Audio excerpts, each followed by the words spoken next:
இந்த ஒரே வசனத்தில் ஊழியத்தை குறித்த சத்தியத்தை வெளிப்படுத்தியிருக்கிறார்.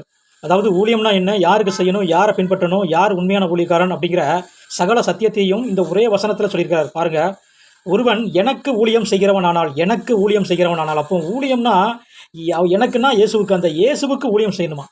இயேசுவை தவிர வேற என்ன பண்ணாலும் அது ஊழியம் அல்ல. அப்போ இயேசுவுக்குன்னு எப்படி ஊழியம் பண்ணணும்? இயேசுனா யாருன்னு அறிவிக்கணும்.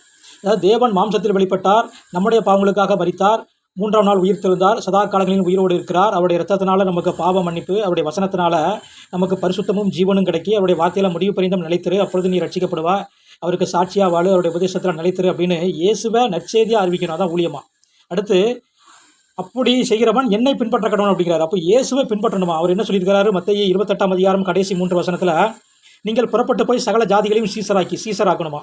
அடுத்து, ஞானஸ்நானம் கொடுத்து நான் உங்களுக்கு கட்டளையிட்ட யாவையும் அவர்கள் கை கொள்ளும்படி அவர்களுக்கு உபதேசம் பண்ணுங்கள் அப்படிங்கிறார். அப்போ இயேசு